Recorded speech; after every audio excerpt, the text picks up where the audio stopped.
Okay, so we're recording in three, two, one. Hello and welcome once again to Wars Going On. I'm Arcturus and we're here on the Forerunner server to bring the latest in what's going on in Watcher of Realms. As ever, this is a community-based podcast. Please do remember to like, share, hype, subscribe. Let everyone know what goes on with this podcast because it really does help grow the channel. So today, obviously, we've been having a sort of a pretty leisurely December, and there's been a lot of things happening. So we're going to go over the patch notes today. So have a quick talk about the Frostfall events, and also then talk about another patch notice that the devs have already published, which has big impact on Matrix. And yeah, we're going to have a quick chat about that and the potential that that's going to bring. So, Sebastian, nice to see you. It's been a few weeks. No, how things have been going in your world these days? Yeah, not too bad. I mean, I've been. I managed to unlock Lady Alexandra. I managed to pick up a Narissa as a random pull this weekend. So that was a really nice addition to my account, which I didn't have. And yes, I pushed 100k in Matrix. So that was a big milestone for me. So things have been going pretty well on the account recently.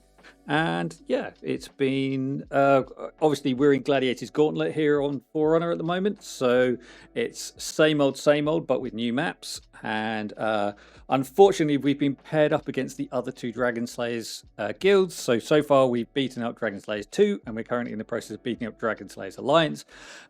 So that's obviously probably it's a bit unfortunate, but Gladiator's Gauntlet, these things happen, unfortunately. So. Yeah, well, I mean, in Forerunners, it's not going to be a lot of diversity within the matchups. No, anyway, I mean, because we start with a pool of 32, it's a lot smaller group, so you do run into the people you know is much faster.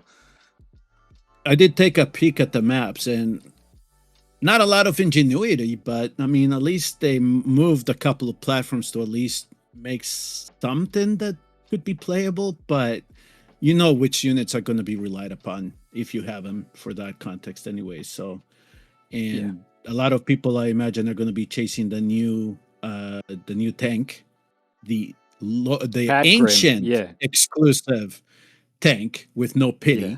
So definitely, I think that they're going to be a lot of joy if you get them, a lot of frustration if you don't. So we'll see how that all plays out eventually. But I think that for me here today, the most interesting thing is the last topic we're going to cover. So let's go ahead and just wipe out down whatever we have here on top, and then let's get to the nitty gritty, which I think this whole Matrix fiasco, they finally realized what they did.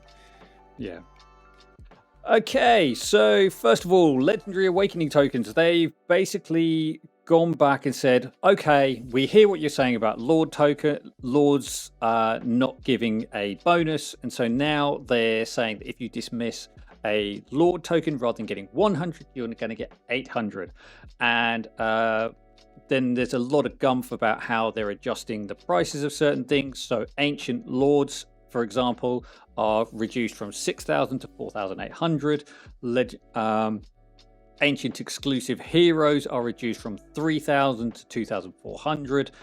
And then they send out a bonus to a credit to you for if you've dismissed any already. So in my case, I dismissed one Twin Fiend, which meant that I was credited with 700 Awakening tokens. You do not get 800, you only get 700.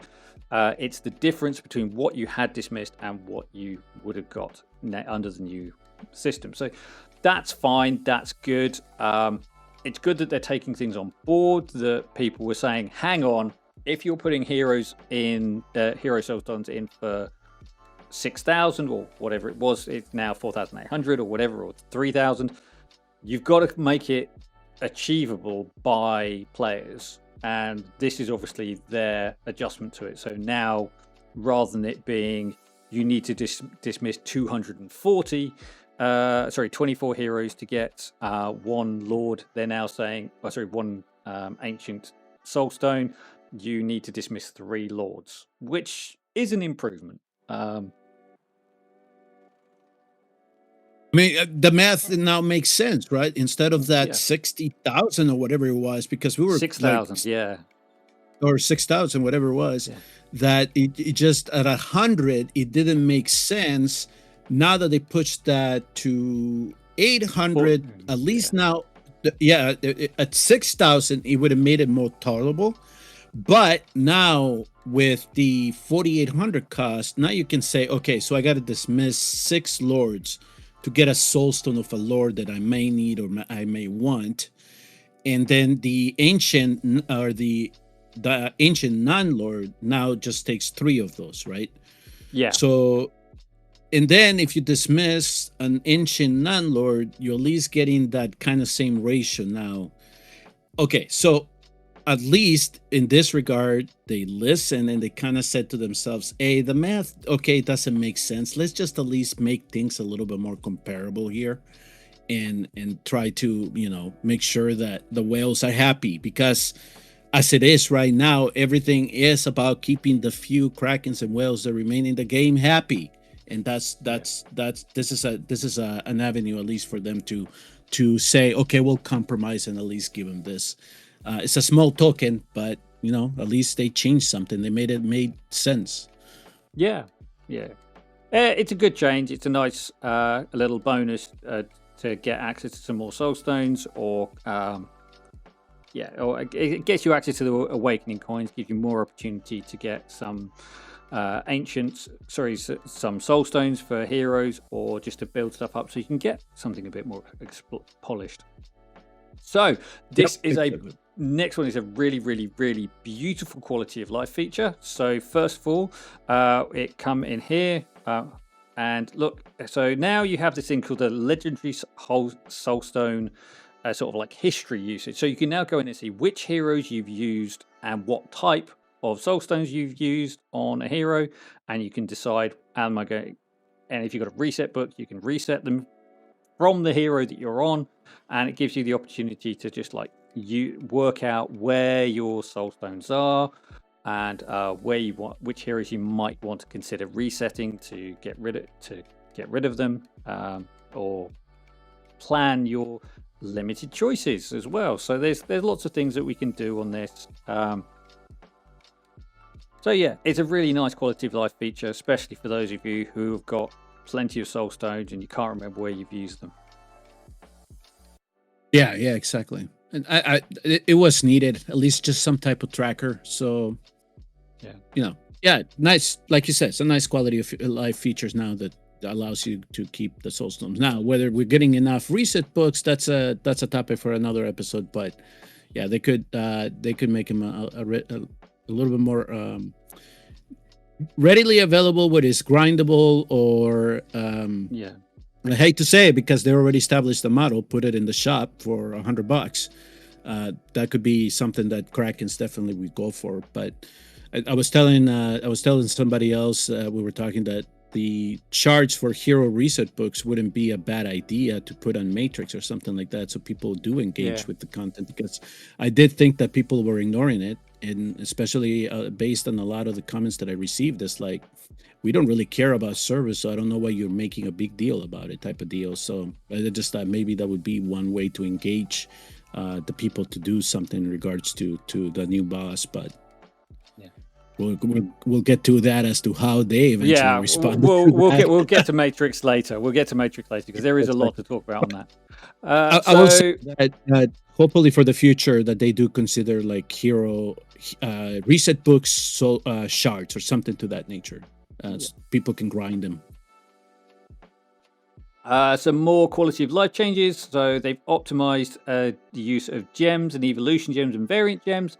And so now if you use one of these, you can decide to accept the result or you can reject the result. So obviously sometimes you get a variant that you don't want, or you get you evolve something using an evolution gem and it goes to the wrong type, as in it goes to the ancient wrath rather than the T3 gear that you wanted, the cataclysm or something. So Yeah, it's a nice quality of life feature, and the variants are always good because you might want to get a better variant. I don't have enough variant gems to actually test for myself to see whether if you accept that, if you reject it, then the next time you use one of those, you get a different variant. My thoughts would be yes, you would get the opportunity to do it based on the wording of the text as it's written.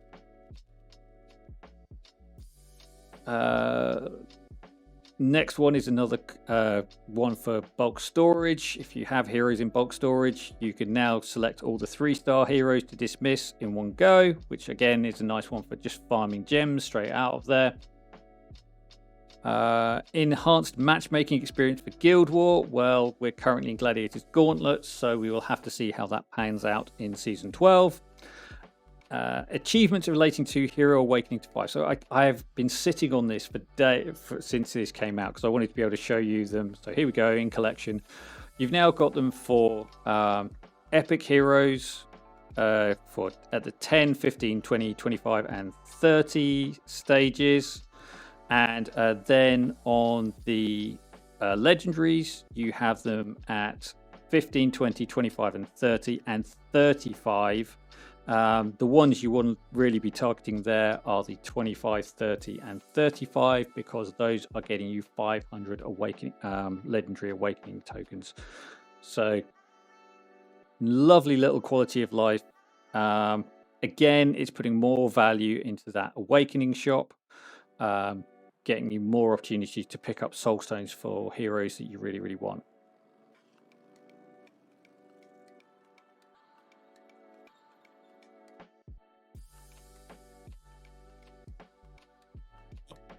Yeah, at least or any other type of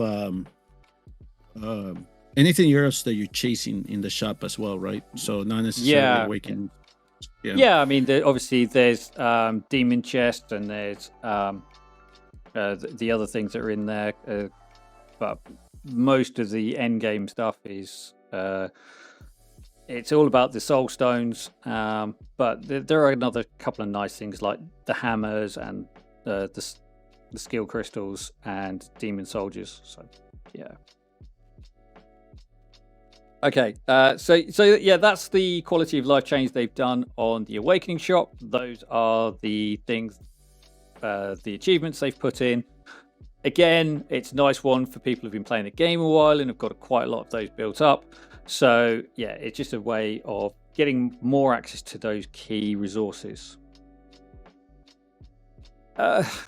Right, this relates to the flying guinea pig, and they've just changed the wording from claim the rewards in this 2 times to changing it to compete with this 2 times.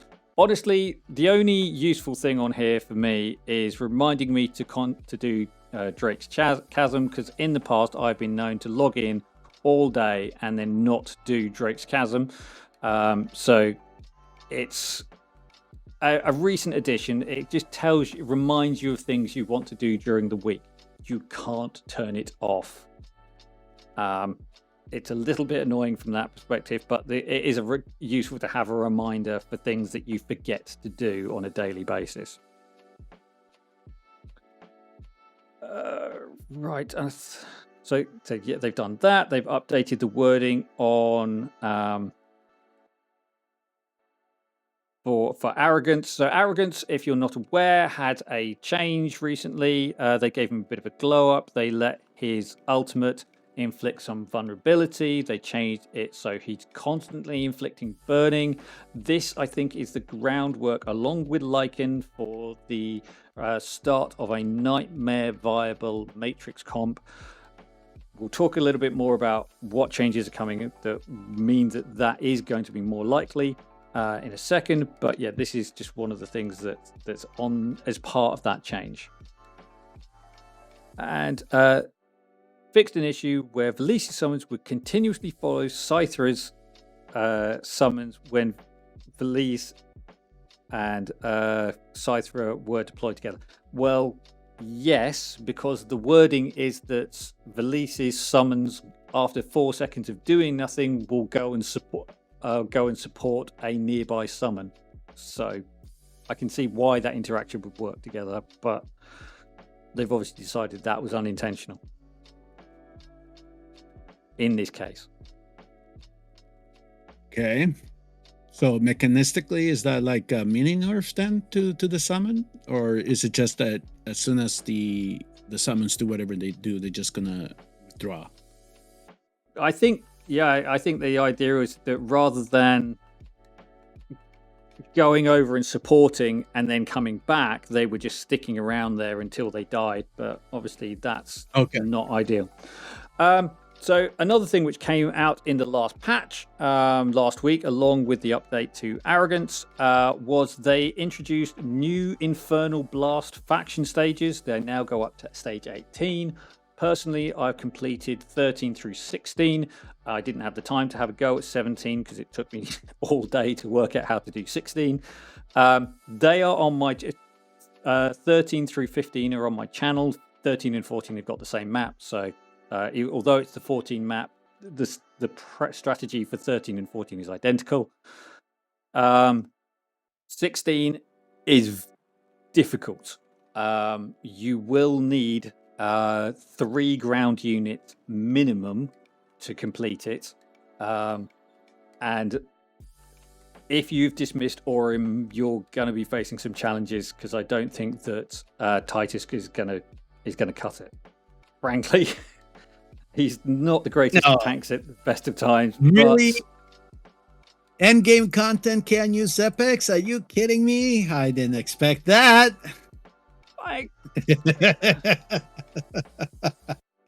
Oh, maybe somebody will figure out a cheese with Titus or something, and we'll see. But yeah, I'll put it out there now. There are grotesque fiends which revive twice, and you end up with 4 of them attacking you. So his ability to not be healed and a lot of incoming damage is going to be problematic. So yeah, there might be things you can do. I personally would much rather have Aurum. I have A5 Aurum and I didn't sell him, and I'm very grateful for those stages. So yeah, it's there, it happens. They're tough. 15 wasn't too bad. 18, I've not seen it, but it's the same as 15, so I'm expecting it to be pretty similar. It's just the number of waves you've got to go through, because unfortunately, unlike Watchers, it doesn't end as soon as you kill the boss. You have to face all of the waves. So bit annoying on that front, but we'll work out how to deal with that as it comes. Right, next up on the list of things, Frostfall. It's that time of year again. By the time this comes out, Frostfall will be about to arrive because it arrives on the 22nd. I've now dumped this right so it's over Sebastian's face, so you can make it slightly more visible. So there we go. So Frostfall trial.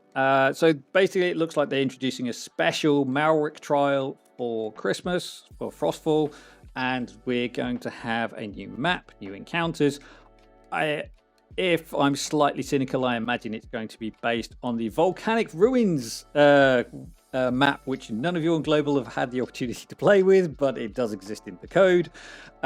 So maybe this is what they're going to do with that. Maybe they'll give away some tokens for the Volcanic Ruins and you can actually get to experience it.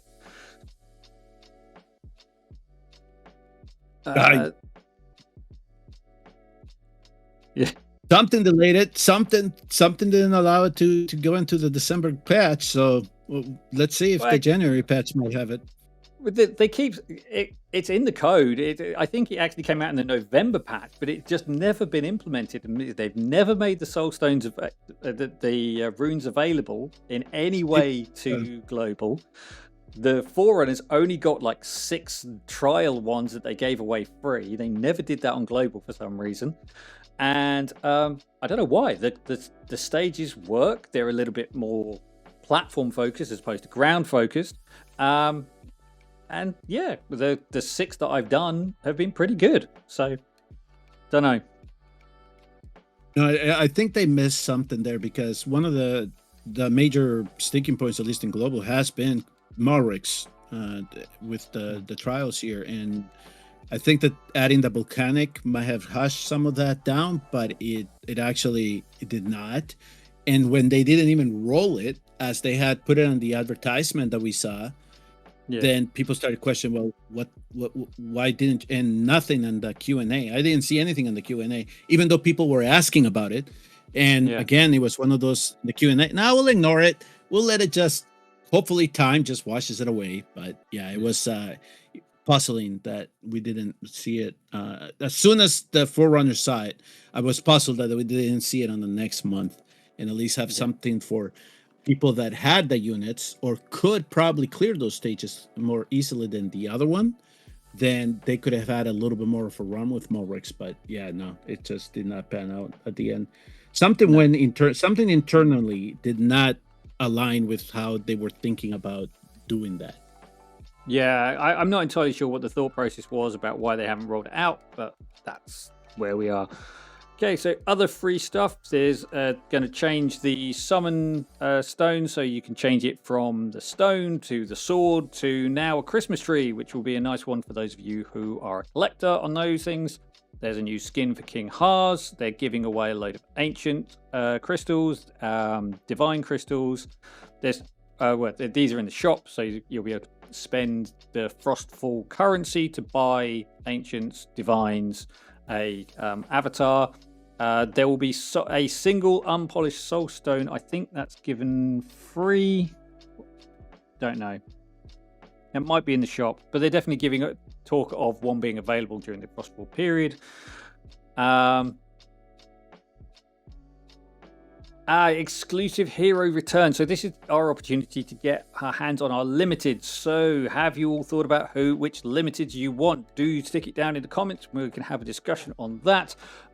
Personally, I think Gwendolyn is a good shout. Her rework is really, really strong. If you do not have your A5 Kagiri, because that's an absolute solid pick every day of the week. But I think for most people, Falcia, Dahlia, are probably skips, unless you have something particularly that you're really working on with them. Honora is another good choice. She's a really strong unit. She's got a lot of great synergy with Ymrit, so if you've got Ymrit, it's a definite one. You want to build her to A5. And Reeve, if you're early game or you just want extra resources and you're just filling up the book, he's also a good choice. But yeah, I think for me, trying to build Gwendolyn now, at least up to A3, is about where I'm going to go. I have heard some rumors that she might be rerun and later on, but I don't think so. I've got very low confidence in that happening because she is so niche. Frankly, she's really, really strong, and now they've given her her boosted shield so that her ultimate is like upgraded Vortex, which is what she always should have been. She's great, but until that point, she was a bit niche. Yeah, and well, at least from what I saw with the rework, it just makes her a little bit more playable as a support unit. But I do see the argument from other people that might just want to chase that A5 Kagiri, or they need something to do with Dio-chan. But you know, it really is all it's account dependent. It's what you have, what you need, what you see in the future that you might need. It certainly would stink if there's some type of content that came out where Gwendolyn just shines, and then if you don't have her, you can't really optimize the content. It's just something for people to think about. But everything, at least if I saw correct, I thought the Chinese server was going to have just a Gwendolyn banner, but we'll see if it pans out there. Yeah. But this one here, they're just making her part of, if you want her, you can have her. And like you said, to have then a banner right after her, I think you were upset more people than you would make them happy. So it's kind of those things that I wish that they would tell us in advance. Hey, here, 2 weeks, 3 weeks out in the calendar, Gwendolyn banner coming. Then people can make the right choice here.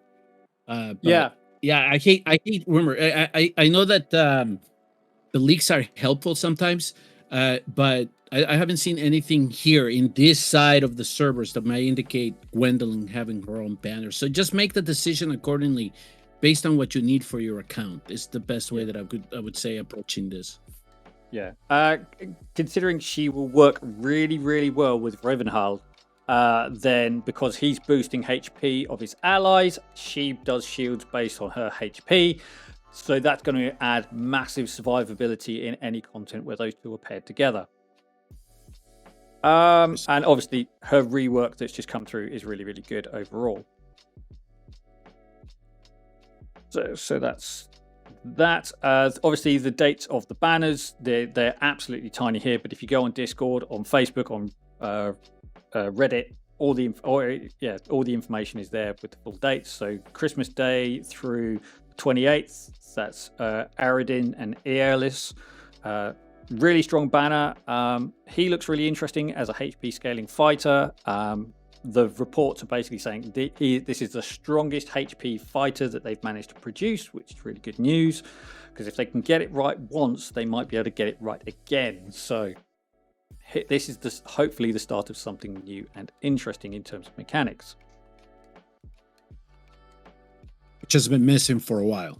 I mean, that's what we're looking forward to, the game bringing something that is mechanistically different. And Ravenhall definitely could change that a little bit. So I'm intrigued to see what other people can come up with to use him. He's not going to be meta, I don't think. He'll just be able to complement units around him if you build it properly. Obviously, the following banner, which is Boxing Day through the 28th, is another interesting banner because it's the Valara Ravenhall as well. So there is a lot of really decent banners. So that's on blues. They're Aridin and Aeolis, so that's going to be good.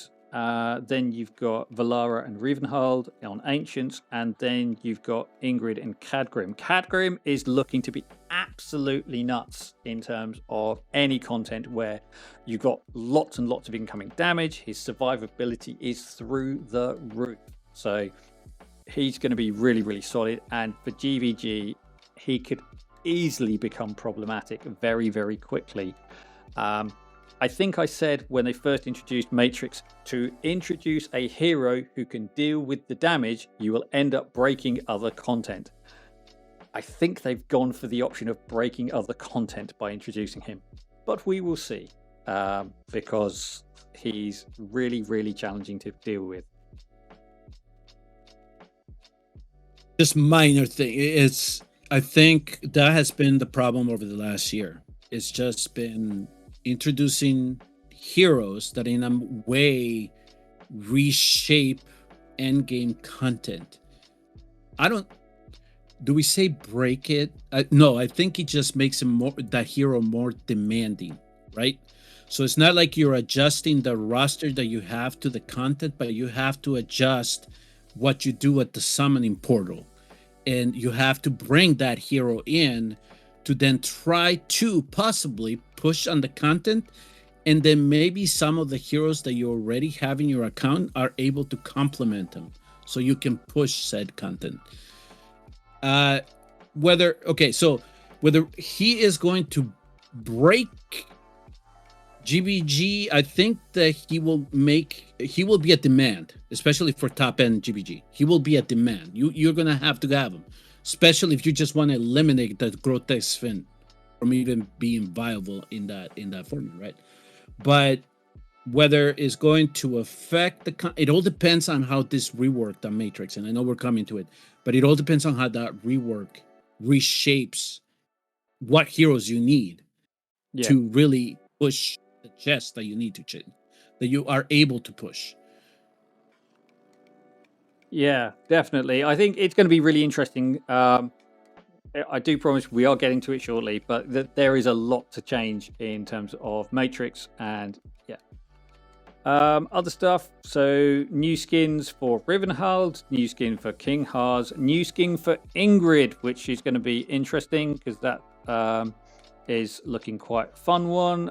Lady Alexandra's is already in the shop. It looks really, really good. If you have it, a lot of people have got it and now saying that they like it because they can now see when she's doing her piercing shots a bit more easily. And then it's just a breakdown of the mini games. So there's this Winter's Lodge where you bake things every day and you get rewards based on that. Then there's the Master Forge. So this is going to be a really good one. So you get to choose your piece of gear. You get to shape it. You get it to say what stats you're going for, and then you're going to be able to try and refine it during the duration of the event. So this is an opportunity to get some really, really nice gear for your account. Hero of the Year, we'll talk on that in a moment. That's your opportunity to vote on it. The one that gets the win is going to be a skin reward at the anniversary. Please remember, when the skin token comes out, you don't get it for about 6 months. So please, if you see someone in Discord or in comment section saying, oh, I've got this skin token, when did we get to cash it in? Tap them on the shoulder and just say at the anniversary and just leave it at that, because people will always forget. Are you gonna get to the Hero of the Year and a separate? Yeah, we'll do I'll do that separately. Yeah, that's fine. I won't say anything yet. Yeah. Holiday rewards. So there's they're giving out 2 bundles of rewards, one on Christmas Day, one on New Year's Eve. So more free stuff, all good to talk about, and then lots of other rewards they're handing out along the way. So the candy canes are going to be the currency for the shop, so that's why it's got candy canes on these different Frostfall Star events and on these other things. Yeah, loads of rewards. I think they said there were like 100 and something summons given out during the Frostfall event. Yeah, this is a great opportunity. Frostfall has traditionally been very, very good in terms of rewards that they've given out. Lots more mini games. Artifact shard assembly for the new unit coming in on the blues, which is really nice. There is a calendar for that that's come out. It seems to be quite short because it is just from Christmas Eve through the 6th of January. It's about 2 weeks, but they tend to be pretty easy to get out. These are just the stage rewards you get along the way. Obviously, if you finish first to third, you get the opportunity to get more rewards as well. So everyone should at least get 1 copy. If you push harder, farm harder, there is an opportunity to get it A1, A2. It's not going to be like with Vlad Dracula and you'll get it to A5, because there's just not enough time. There's just not enough opportunity to push that hard that fast. So anyway, free stuff, all good. Okay, fun stuff. Hero of the Year. Hero of the Year. Which hero, Sebastian, has been your Hero of the Year in Watcher of Realms this year? Who else is it going to be? It's going to be Valera. Valera, oh, good choice. I mean, she is so versatile. Her power spikes at A1, A3, A1 and A5 are just insane. And the ability for that extra bit of survivability at A3 is really, really nice. And yeah, she is transformational in terms of what she allows you to do in Matrix. In the Malric Ruins. Any piece of content. As soon as she was introduced, she was incorporated into Malric. She was incorporated into Arena. She was incorporated into the new boss. She was incorporated into GBG. She was incorporated into clearing anything in campaign. She was incorporated in any of the events that were thrown in. Yeah. It was Valera of Realms for the last 9 months or whatever it is. So 6 months, yeah. 6 months. It should. There is no competition here. I mean, Valera is going to get a second skin, or the skin that she has right now is just gonna. Everybody should have it, because Yeah. she is indeed the hero that they just tilted everything towards, and that was the beginning of the ancient non-lord exclusive hero to have that you needed to chase. And we got the answer as to why they did not want to put a pity system for that particular set of heroes, because they saw the same thing that I kind of saw, is that if they were going to power creep the game, that is the pool to do it in. Something that does not have a pity system. It's going to be hard to obtain, and only a few people can, or a few percentage of the players can get. And so this is what I was saying. With the new tank coming in, Kadrim is going to be frustration and then happiness based on how your summoning experience goes for that particular week.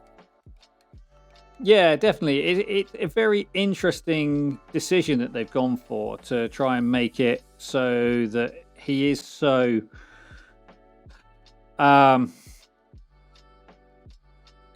she is so meta defining, and it's frustrating in some ways that so many people don't have her, and she is so versatile in other content. I've certainly come across like videos when I'm like looking for a guide on something, and someone's got Valara, their solution is Valara and Ymrit, and I was like going, for a long time I was going, well, I've got neither of those, but at least now I've got Valara, but Ymrit still chooses to elude me. Maybe this this Frostfall, I'll pick him up.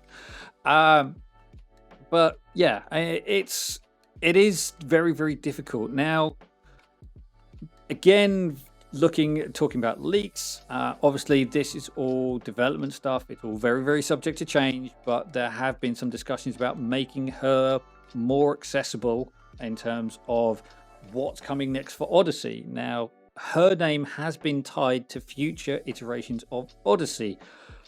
I personally think that's a mistake, because unless they're giving away a base copy as well, then people are going to end up with Soulstones that they've not got access to, or you're going to have a lot of people who have already got her A5 who are going to be really, really frustrated because they spent a lot of money getting her to A5.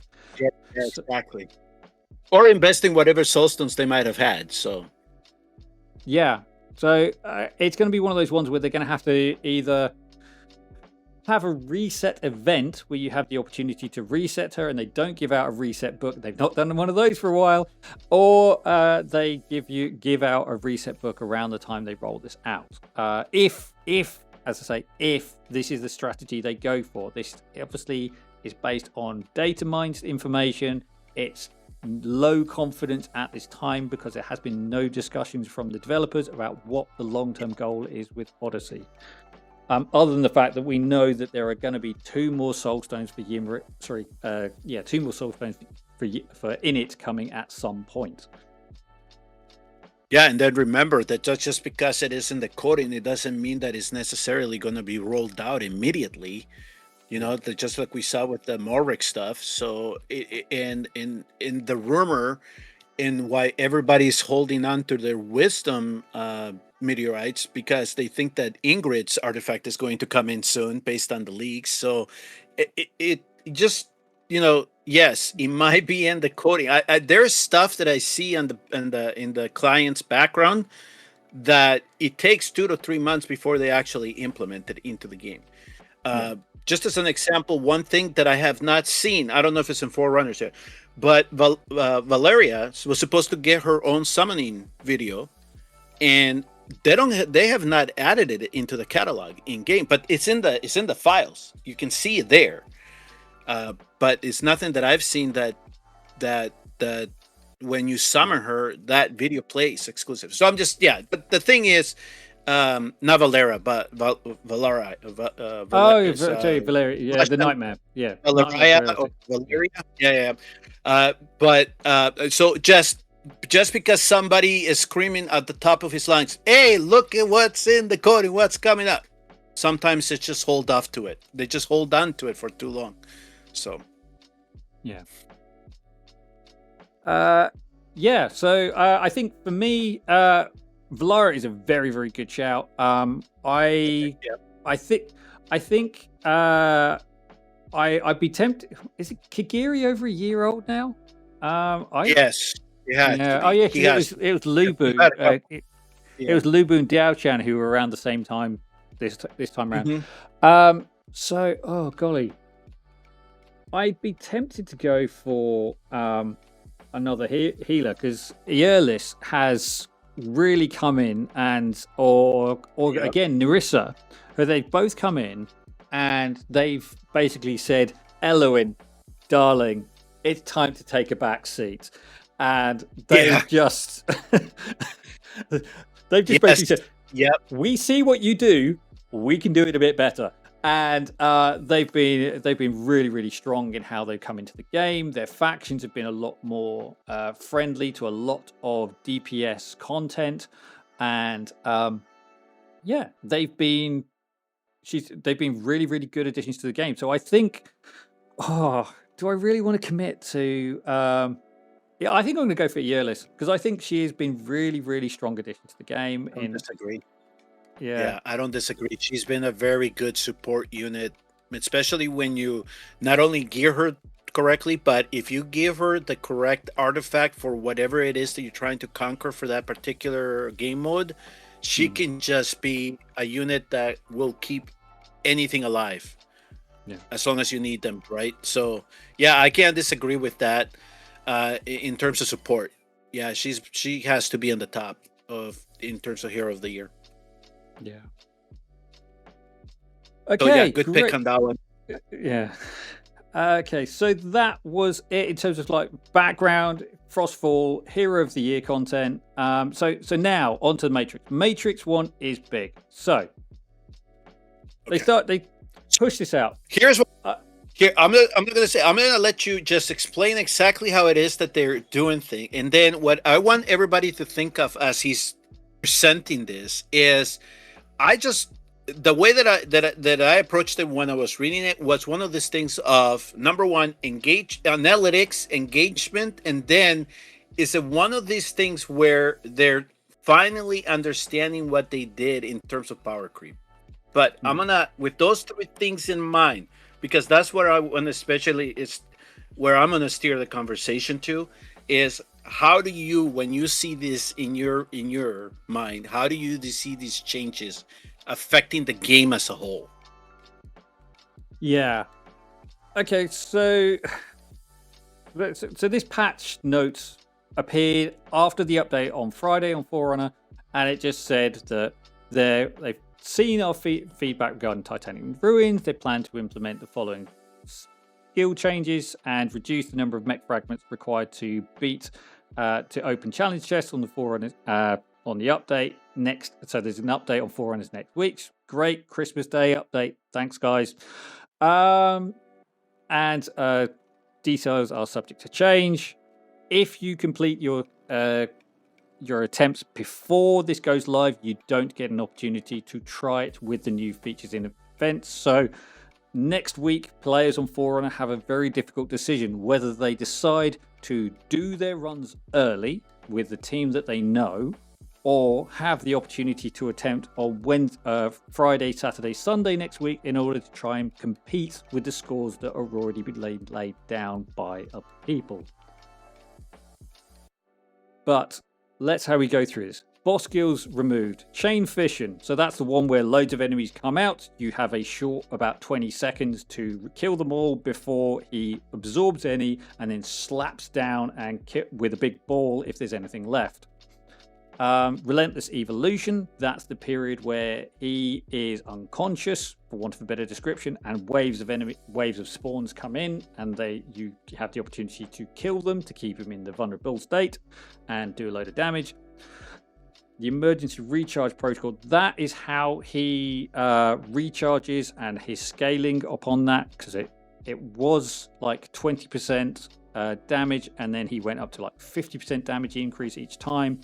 And the Annihilation Pulse, which is his big slam, which puts down the damage over time. So, all of those gone. What's going to happen now? They're going to be one boss skill called Pact of Silence. This is called a destruction protocol and starts a countdown. At the end of the countdown, deals devastating strike to the entire field one time. Killing enemies during this period weakens Zerbus' energy level and reduces the ultimate's final damage. So that, I think, is the replacement for chain fission to me.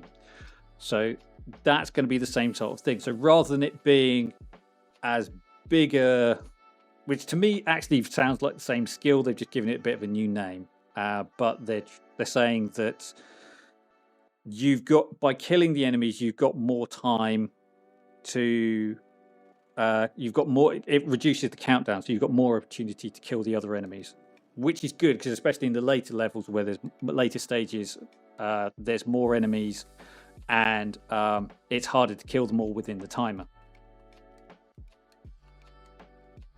Right, next up, Decay Overflow reduces an energy wave covering the entire field, dealing instant damage to all enemies and inflicting a stack or continuous damage. That is the Annihilation Pulse. Stacks are affected by energy transfer, which is another skill further down, and can be dispelled. Okay. Focus Strike. Focus Strike remains, but they are removing the death penalty. So that's when, if the unit he's targeting is killed during the Focus Strike, then it basically introduces a massive pulse, which takes out most of your team, unless they have unyielding, and can pretty much end your run. So that means that tanks are going to be more viable in this content, which is something which hasn't been for a while. Energy transfer. So whenever an enemy unit is... Now this wording is interesting. Whenever an enemy unit naturally perishes, Zerbus' energy level increases. Each level, all monsters attack and max HP... each level increases all monsters attack and max HP by 1%. That could scale very, very fast if... depending on what they mean by naturally perishes. Okay. Optimize boss skills casting logic. I'm hoping that means they give you a bit more breathing room, because the waves between Annihilation Pulse, you couldn't always get your cleansers out to cleanse your team in time, so it was quite challenging. Removed the skill Overload Chaos and removed the monster skill Charged Shot. Okay. They've added something called Sacrificial Bind, which means any monster naturally perishes. It fires an energy bullet at Zerbus, dealing minor damage. Upon hit, each energy bullet permanently increases the energy level of Zerbus and all remaining enemies on the field by 1. So that's basically energy transfer. So it's basically saying when they die, they transfer their energy to Zerbus. It's unfortunate that the two skills are called something different, because it makes it sound a lot worse than it is. Anyway, they've adjusted the initial attributes for the boss and common monsters and adjusted the spawn mechanism for common monsters. But let's just jump over to Zerbus so we can have his skills in the background while this is talking. But those are big skills. The other big thing that you may not be aware, as you can just see behind Sebastian here, is they've changed the thresholds for each of the damage tiers. It now goes from 2,000 points up to 250,000. So previously the rewards are identical to the existing 320k chests and the 8k chests on the global server. So these are unchanged rewards. The thresholds have changed. Okay. All right. So with the chest, the threshold change, this is the first indication to me that they finally realized that they were not going to be able to implement a very healthy system to allow top players to be able to reach the top chest without really breaking the roster construction of the game, right? So it would just be like games that have failed in the past before, where you would just have to get the next best unit to really beat the end game and then you just leave everything that you had developed in the past, you just had leave it behind. It's like you're never gonna use them again. Now there is still some of this in Watcher Realms, where some of the heroes that you may be able to easily get early on, yes, you're gonna develop them, you're gonna use them, they're gonna be able to facilitate you to get to the end game, but eventually you just leave them behind, right? You're just never gonna use them. Sorry, Azor. Yes, at one time you might have been fun, but now there's really no use for you. So you're just gonna be somebody that's in the background that you might use in a faction trial eventually. It's kind of like a deal, like type of deal, right? Who did you just mention earlier? Orem. Yeah, you just said, hey, we're not using him anywhere, but guess what? These 3 levels that just open up, that might be his time to shine. So that's where you're gonna use him. So somebody told him at this conference in the Moonton headquarters saying, guys, I think something's amiss here. People are not getting there with the rosters that we're able to give them, with the gear that they have, with the availability in terms of what we've done with Molric and trying to enhance artifacts and gear. They're not going to be able to get there. So how do we adjust for this? Okay, so here comes the adjustment. Number 1, chest threshold. Number 2, how the boss works. Okay, so this is what we're saying at the beginning, right, Arturos? Why do they release content that is so freaking above the game that then they're going to have to either work for people to get there with new heroes, or they're going to have to implement some type of system to allow people to enhance their gear, their artifacts, much more above than what it is now. So the response is, we're just going to wipe the skills and we're going to readjust them and name them differently. But the way that I'm reading this right now, it seems to be a complete 180, because at least how I'm envisioning this boss working now is that those that they're going to be able to inflict as much damage as they can early on are the ones that are going to be ahead, right? Because they're going to get all the enemies out of the way. They're going to be able to keep Zerbus down in their weakened state. And at the same time, you're not going to be able to allow him to get that power up, the energy, right? That enhancement in attack and HP. Yeah. Once the waves start getting harder that's when things are going to get a little bit more complicated. But I'm assuming that some players will have the accounts to possibly get him to that 75,000 threshold in each phase, or maybe even in one phase be able to push 100, in another one phase 50, because now you only need 150 is what you said, right? So you 125 in each phase to get the top threshold. But I think for me, I think the key step was the reduction from 320k to 250k. Right. That would have been enough, because people are now starting to understand the mechanics. People are starting to come up with strategies. They're coming up with ways of working. People have gone, do you know what? I can just focus on this particular mode and not worry about the other mode, really. And I can get enough points to get a decent thing going. And people have come up with the they have not changed the difficulty of the content as it stands. This is still the same Zerbus that you have on Global. The only thing that has changed at the moment, this week ending the 21st of December, is the fact that they've changed the thresholds. So for me, I'm now getting reward 6. On Global, I'd be getting reward 3.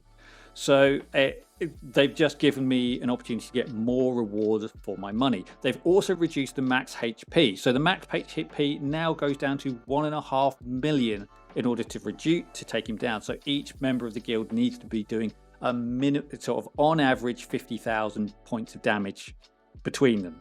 Sorry, across the 2 phases, they need to be doing 50,000 points of damage.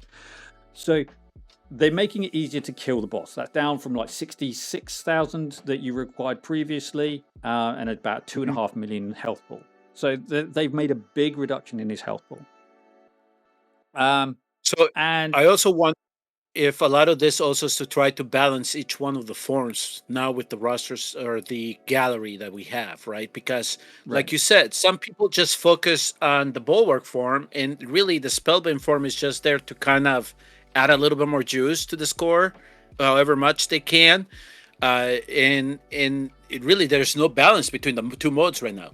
So Yeah. there's, at least in writing is one of those things as to, okay, are they kind of nerfing this a little bit so each one of the forms is a little bit more achievable, or are they making it more achievable for you to reach a certain threshold in terms of chest, and they're just making it easier for the guild to bring it down, right? So at least they can collect some of the.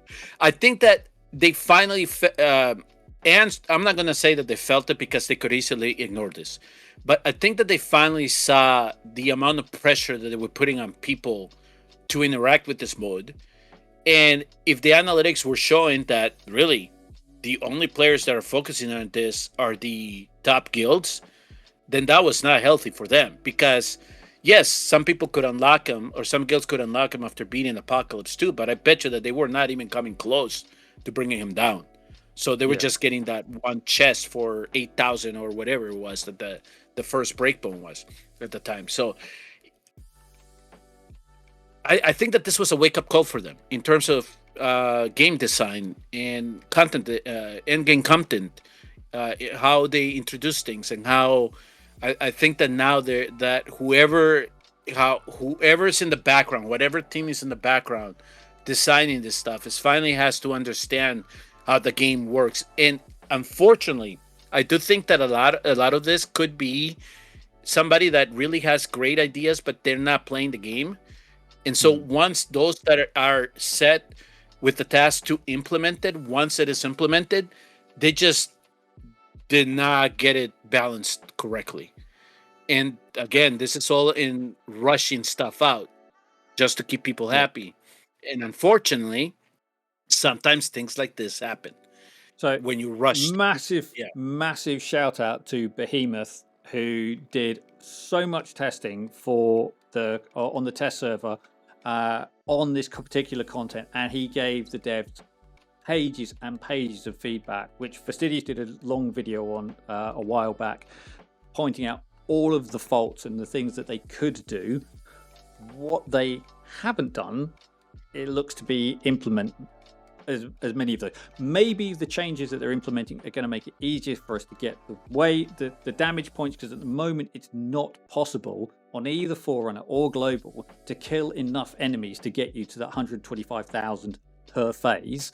So maybe this is the next iteration where it's going to get easier to kill that number of waves.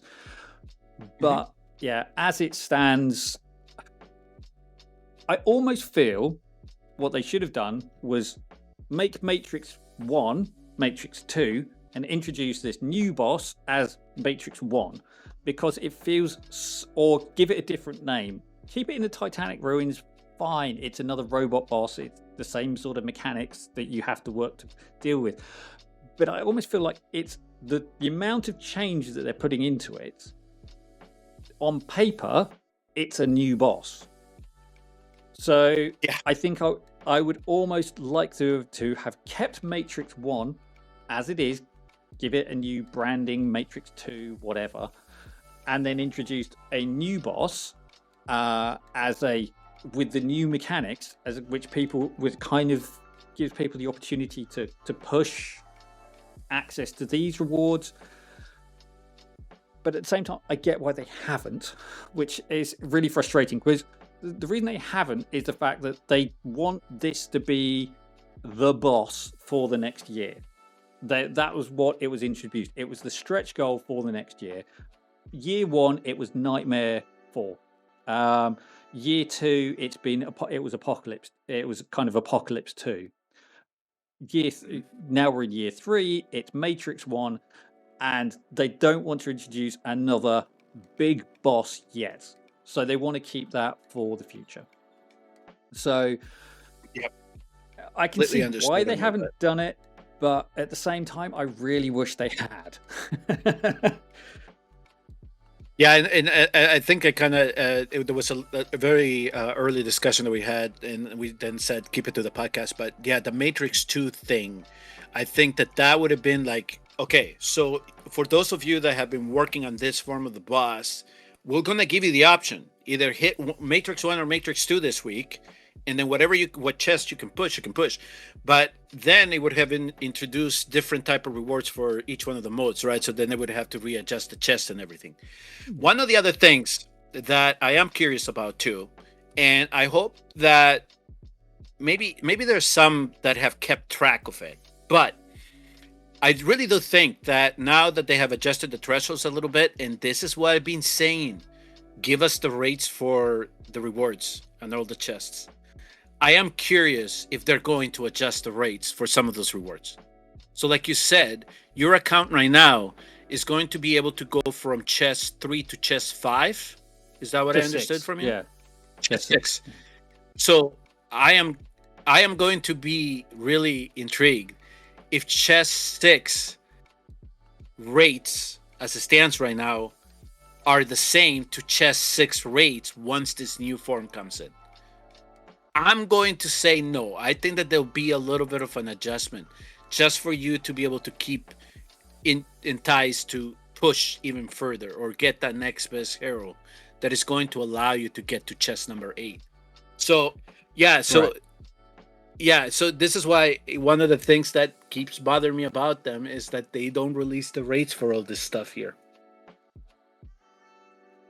Yeah, it would be nice to have that transparency. I know it is a point that you've brought up several times, and we do point to the fact that other gacha games do provide this information, albeit either in game or on websites to outside of game, where it's all broken down. And I think you said in some of their other games that they have this information available. Yeah. I mean, it's not explicitly in the game. I mean, they'll give you a link to their website or somewhere else where you can actually look at the rate, because in some of them the tables can be so complex, right? Because you have so many different levels, you have so many different rewards, and they have to get adjusted based on the drop. And in some of the rewards, it's like if you get this reward, there are some rewards that you're not going to be able to get subsequently. So it kind of then changes the percentage for that. But all of that is kind of like, no, if you get this chest, you're going to have the, I'm going to pick on the ancient, the shards for the ancient hammers. Yeah. Yeah. You're going to have 0.8% chance to grab 12 shards. Yeah. And 1.2% to get 8, and so it kind of breaks it down for you, right?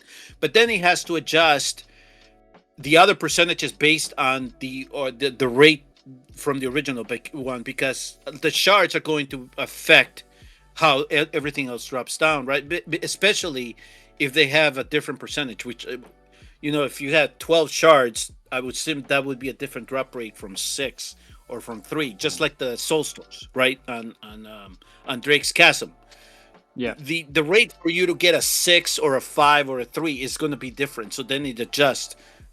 Sometimes it can affect or influence your drop rate for the subsequent rewards that are applied thereafter. But that's why complexity, it can get complex. But at least you have that table that you can look at and say, okay, so over the lifetime of me working on this content, I might get a chance to get an ancient hammer 4 times over a year. Just as an example. It would suck if that would be the drop rate eventually, but that's kind of what then you can expect, that saying on average I should see a hammer drop every month, or on average I should be getting one of those other any type of gem. I should be able to see 5 of them over variant gems, evolution gems, or the transmutation gems. I mean, the transmutation gems are the other one, which are really, really powerful. It's the power. Yes. Yep, you got it. So I mean, that's on the rate stuff though, but at least they could adjust the rates for this based on the fact that they're making it easy for some of you to get to that top chest now, or get a scale up a little bit quicker than you did before. But we have to, that would be for one that has been tracking, actually has had that spreadsheet out, taking snapshots or writing the information down of all the rewards that they get every week for each particular chest. to kind of get an idea if they do adjust it long term, which I eventually do think is going to happen. There'll be a little bit of an adjustment to make sure that that their difficulty or their perceived difficulty of the content kind of marries to the rewards that they want you to get for that content. Yeah. But yeah, but it's very interesting that it took him 3 months to finally say, okay, we need to change this. Yep. So yeah, but it's this is all on the testing on the end. I would have hoped that if they had this change in mind, that they could have at least applied it to the test server and then invite back those that did, like Behemoth, did so much testing and say, okay, what if we were to give this mode? What do you think? And then have people play it for however many hours they can and then say, hey, maybe this will work. Maybe this is a little bit better, at least for the type of heroes that we have in the game, the type of artifacts, the type of gear we have in the game. It's a little bit more suitable. And maybe there's only like a 1% of the population right now that'll be able to at least hit that top chest and work towards that if they can. So, but yeah, I told you they just were going to severely power creep the game if they did not fix this. And at least it seems to be an indication that they could possibly have done it here with this rework if we're reading it correctly. Yeah.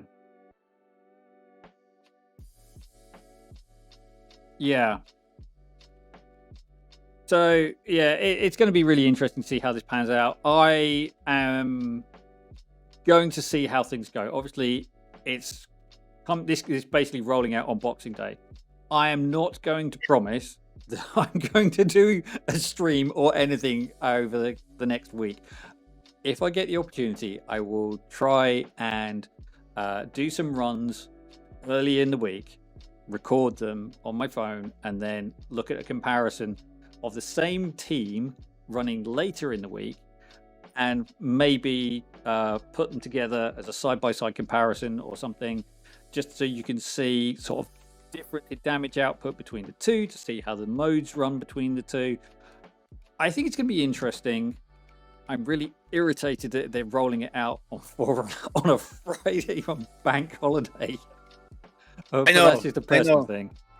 The other thing that I if you can keep your eye on is the survivability of the heroes, because that little tidbit makes it really interesting, because it says if they die naturally, so it makes it sound like there's something that is going to be constantly hitting you, or is it that those waves are now going to be able to target the platform and the ground units in some way? But they're making that a mechanic, right? If your hero dies, the boss gets stronger. No. It's his ads. It's his ads die passively. Right? Yeah. Okay. So, but I've then already done mine, so I can't look at it. But if you don't kill the ads, they get the boss stronger eventually, right? So it's indirectly getting the boss stronger eventually. It's just that the waves get more HP, so it's going to be more difficult to bring them down. But there has to be something that is going to be doing damage to your heroes. If you cannot keep them alive, your run is not going to go as long. So this is where we're saying the support heroes might actually come into play a little bit more here as well. So we'll see how that all plays out, because in this form here, it was all about keeping the tank or the unit with the max HP alive, right? Yeah. Now it doesn't seem that, well, there's still going to be the focus strike, but you're not going to have the punishment that goes with it, right? So it's going to be just trying to keep everything alive there. So yeah, it's that little bit of twist is going to be interesting to see how that incorporates into the whole game mode. But the way that I'm seeing it, again, it's going to be about the initial first runs. How much damage can you do that burst initially? And then you're going to have to be able to sustain to push your chest. And so that's essentially, I think my only concern with that is that what happens currently is there is no advantage for clearing waves quickly, because as soon as you go up phase, he evolves really quickly, and then his HP goes up and his damage goes up at such a rate that you then can't keep pace with killing him, with killing the enemies off at the side. You're almost Well, it's not, because there's only so much damage per wave, and it's the time when you actually do any decent damage is in between waves when he's in recovery mode, and that's the only time when you can get any like variability on the amount of damage you do to him. So we'll have to see how this pans out. I'm currently skeptical. I don't like being uncertain, but I'm just, this just reads like a completely new boss. And the fact I've basically got 3 days to work it out after this rolls out, and if it doesn't go well, I'm dropping from potentially 100,000k chest to something which is significantly worse because I don't understand the mechanics that they've changed at a time of year when there's not a lot of time for doing this thing. So yeah, anyway. Yeah, there's always a reason.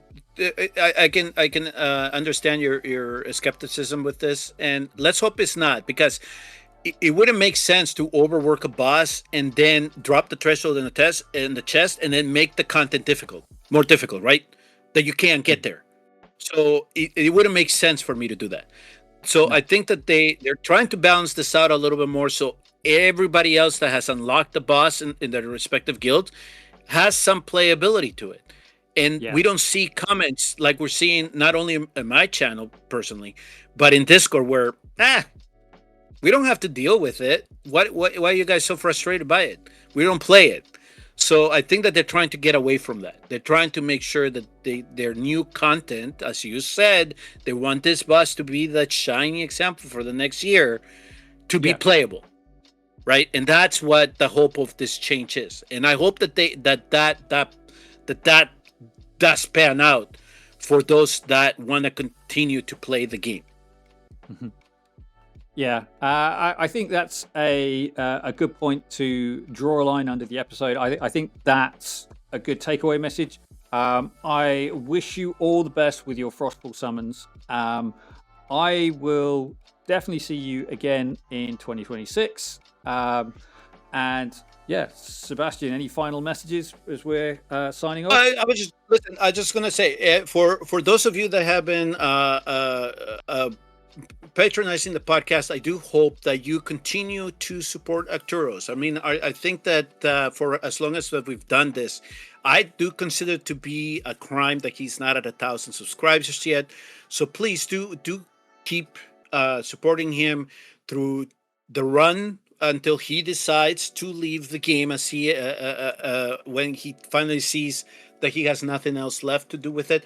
I will continue to be doing other stuff in the background, but I do want to keep an eye on Watcher Realms, because one of the things that I have been getting enthralled in and that I find fascinating now is understanding the gacha industry, and that is something that I've been researching a lot. Not only how games now that it's a little bit more competitive of a market now, how games fail, what mistakes they're doing, the games that are still running, where is it that they're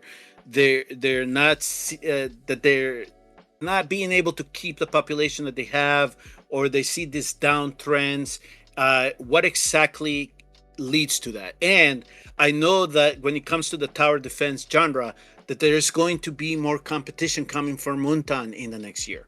There are like 7 projects that I'm keeping an eye on, because there have been stockholder meetings where they have announced this, or in game expos where they have announced this. There are games that are launching here on the top of 2026 that I think will make a little bit of a dent when it comes to competition with Watcher Realms, because and they're getting ready for it. I mean, if you're seeing YouTube, I don't know if you're seeing ads for Watcher Realms, but I know that when I'm hooked up through VPNs in certain countries, that I do see ads for it. So all of that stuff you got to keep in mind as a game. Not only something like Watcher Realms going into this 3rd year is trying to sustain, but you have to also understand how things are changing on the back. You can't just be in a vacuum. You can't just look at a game like Watcher Realms, and that's something that I have now appreciated more, of looking at how not only is fitting into the ecosystem of gacha gaming, and not just looking at it in this bubble, right? It's like Watcher Rums is the only thing. No, it isn't. There's so much other stuff out there. And I do think that as the year progresses here, that is something for me to explore and hopefully bring to you. But that is just if you're interested on it. That's one. Two, there are other games that I'm going to be a little bit more, I think, fascinated by. And at least when it comes to the scope of Watcher Rums, I'm just going to say I'll walk away from it now, but I'm never going to say never and saying in terms that I might not ever come back to it. Okay. It's just, I think that for me, and especially how things have played out for me over the last 2 months, that it's best to just walk away from it, see if I can get a different perspective being away from the game. And then if the opportunity presents itself to come back, I will. I'm not leaving the game in the same mentality that I left Raid Shadow Legends. Okay, I can tell you that. With Raid Shadow Legends, it was a clear cut. I'm never coming. I don't care about Plarium anymore. For me, it just is an opportunity for me to explore other things. And if none of those things really pan out or catch my attention, and then I see Watcher of Realms kind of try to stabilize things a little bit more, then it is something for me to come back to. Sure, we'll explore that. But in terms of the podcast as it stands, Arturos will keep running it. He'll bring in other content creators that are a little bit more excited about the game, and hopefully they can really bring that perspective that I was hoping to bring in this podcast. It was both from the positive and the negative signs. You know, it's like, okay, they're doing this. This is a good thing, but hey, watch out. Here are the red flags. And so I think that Arturos will try to keep that kind of sense going as well. And then mix it up with other content creators and see what their perspective is. But I will be there. I'll keep an eye on things. And if it's something that Arturos really wants me to come back and talk about, I'll do that. I will happily do that, and then we can definitely approach that as I started learning a lot of other stuff that I'm learning, especially from other stuff. So I shared a little bit of a tidbit with him regarding Watcher Realms, and he was like, oof, I don't know, man, that doesn't sound good. But it is something that at least he can keep an eye on for me as he's still involved in the game, and then I can tie it up to anything else that I learned. But yeah, when it comes to the holiday for everybody, whatever holiday you celebrate, I wish you the best. Yes, whatever you want out of the game, I really hope that you get it in 2026. I really do hope that the game gives you exactly what you're looking for, at least to stay involved in it. And we'll see where things pan out after 6 months or so, and then we can I can make a proper decision on it. But yeah, for me, it's just once I started seeing other stuff outside of our little bubble, our Watcher Realms bubble, I thought, yeah, you know what? Let's give that a chance. And for me, it's going to be a little. You can say it's a gamble, but for me, it's just going to be another way for me to do content, and that's sometimes something that other people look for. It's just what other things can you do with what you do with a hobby. And I just that's the way that I'm gonna approach 2026. But I'll say I'm never coming back. No, no. I'll still keep an eye on Watcher of Realms. This is not me leaving with a bad sour taste in my mouth like I did with another game. But there's always a possibility that I could return if things kind of, from a developmental point of view, improve, and they take more of the feedback the players are giving them. Okay, so but I think that Arturos and I had a phenomenal run. I would always be appreciative to him for making the time, for allowing me to talk about the game and not just keep it as a separate episode from the channel where I'm just going off on my own, giving my own point of view on things. I still do that from time to time, but it's not as frequent as I do it as I did with him. And it also allowed me to really talk to him about how he viewed some of the stuff and whether I was going off the wall in some of the stuff. But he was able to kind of keep the yin yang balance when it came to the podcast, and I think he'll be able to still do that, especially with other content creators. But it was a phenomenal run, and I wish you all the very best in 2026. And I know that in terms of the how he presented the content, he'll keep that going. It's just going to be a different face with him here to the side. Yeah, I do have someone lined up to join me from January to fill in the gap, the big gap left by Sebastian. And yeah, the podcast will continue. It's not going away. On to new things. And if you can get me to 1,000 subscribers, that would be amazing, everyone. Thank you very just under 700 at the moment. Things have been going slowly recently. It's time. I know that the player population is shrinking, but this guy should be to 1,000 already. So help him out in 2026.